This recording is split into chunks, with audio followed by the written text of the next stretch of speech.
Thank you, Mr. Sharad, and thank you, Mr. Murali, for such wonderful presentations. I just have very short questions for you initially.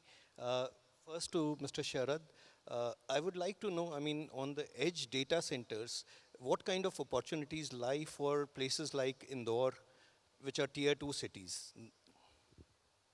So, so the data centers, let's segregate the opportunities for the data centers in three different categories. One that I spoke about, the artificial intelligence enabled or artificial intelligence enabling data centers. And these are really very large data center capacities. And I don't know if I have created a confusion by measuring data centers in terms of megawatts, not in terms of the data usage. And it's mainly because the biggest operating cost or the consumption element is in the unit of energy. That's the reason I spoke about that.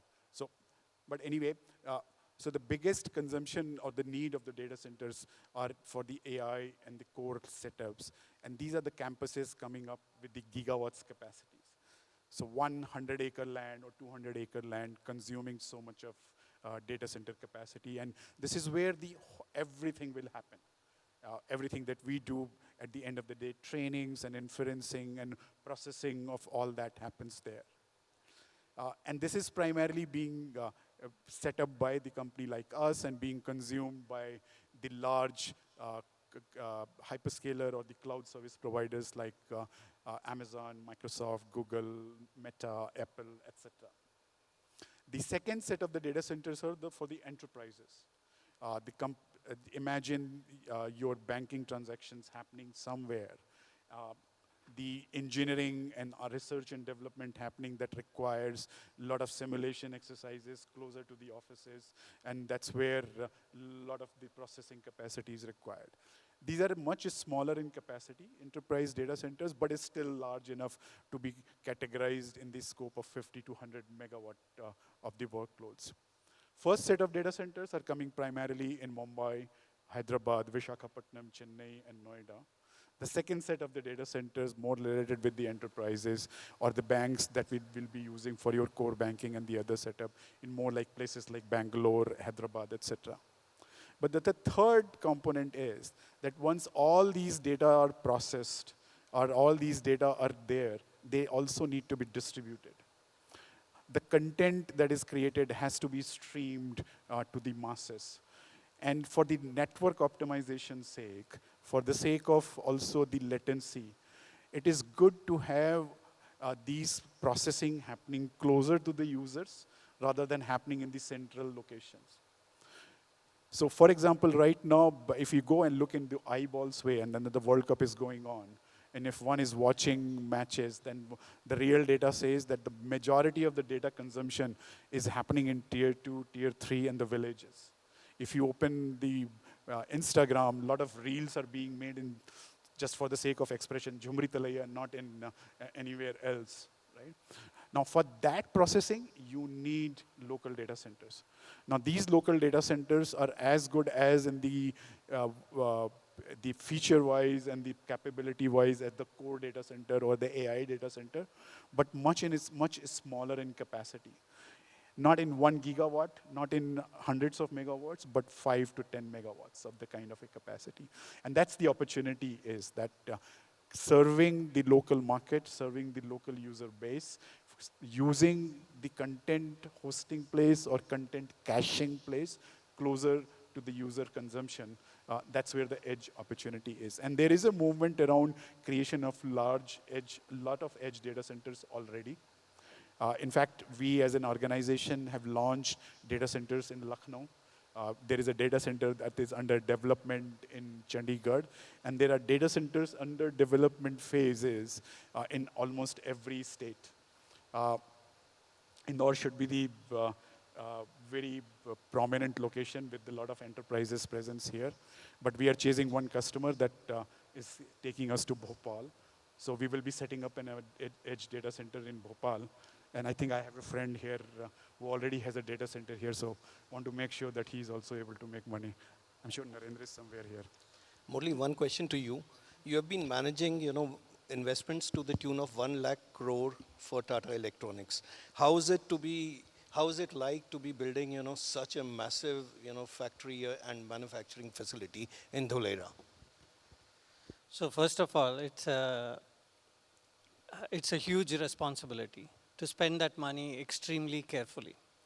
And some of the things that I referenced during my talk, being focused, there are many things which are interesting to invest. So for example, you could, invest in the more later technology equipment, you can invest in other whiz bang features, or you can go do other areas where customers are coming and say, hey, can you do this, can you do that? We have to be, with that amount of quantum we have, in order to have that quantum have that scale benefit for us, we have to be extremely focused. The second thing is execution. Execution is super, super critical because we have a very short window to emerge as a semiconductor player. Who knows what the geopolitics will be in 3 years' time or 4 years' time? And if the geopolitics changes, then the mood of the world might change also. Because these there was a supply chain, there was investments that were going on before all of these geopolitical tensions created this need. So we have to be sharp focused on execution in order to make sure that we utilize this window of opportunity and come out.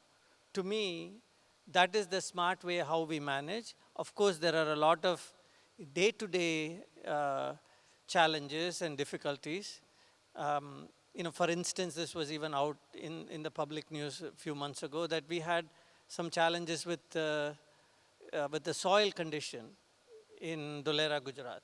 And we had to innovate. In fact, our construction partners came up with a very different construction methodology in order to overcome that problem. These sorts of daily challenges will be there. These sort of daily cost overruns will be there. And if there are overruns, then we'll have to, I tell my team to figure out where else you can cut in order to ensure, in order to make our financial model viable, you still have the same envelope of $11 billion.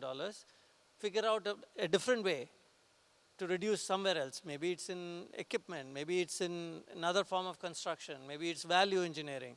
All of these things are fine games. So to me, the focus should be on the two big things, strategically, placing our big bets and being very focused. Second, always sharp on execution, deliver to our commitments. And, like I said, the day-to-day challenges you manage within your envelope of, whatever budget you have to work with. Thank you. With that note, I would like to conclude this session. It's been a very interesting session wherein we saw 3 different dimensions, but which are all integrating into one at one or the other place. Thank you, Mr. Murali. I'll start with you for an inspiring overview of the entire gamut of, Tata's semiconductor journey that you have given. It's a very bold vision for India's semiconductor journey. Tatas are synonymous with the very theme of Swadeshi, Swabhavik, and Swanirmit. And the company's big bets in semiconductors with relentless innovation is in itself a proof of that. And Tata's is a name that's known for this for a very long time. A big round of applause for your leadership in shaping India's semiconductors future. Thank you, Mr. Sharad Agarwal. Your address was very inspiring, very easy to understand in a very step-by-step manner.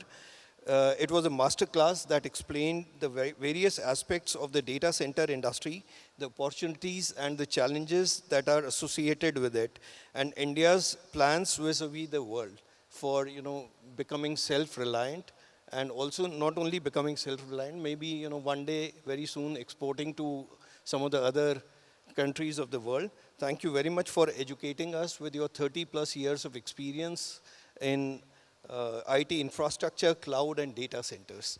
Thanks a lot, sir. Mr. Mukundan had to leave a little early because he had to take a flight. But I thank Mr. Mukundan for his very insightful address, his emphasis on indigenization and AI in air conditioning industry that truly aligns with the Innovating India theme of IMA Conclave. IMA appreciates his vision and taking Voltas to new leadership levels. With that, thanks from my side. Over to you, Shreyas. Thank you, sir. Today's conversation certainly answered the big question, as you rightly mentioned. What does India's self-reliance actually look like in practice? My sincere gratitude to our speakers for not just sharing the expertise but sharing their perspectives and reminding us that nation building is no longer a distant vision and it is an operational reality today. I thank you, sir, for guiding the dialogue with clarity and all of you for being such an attentive and thinking audience. On behalf of the IMA, thank you for being a part of a discussion that doesn't end on this stage. It continues wherever decisions will now be taken differently. Thank you, everybody.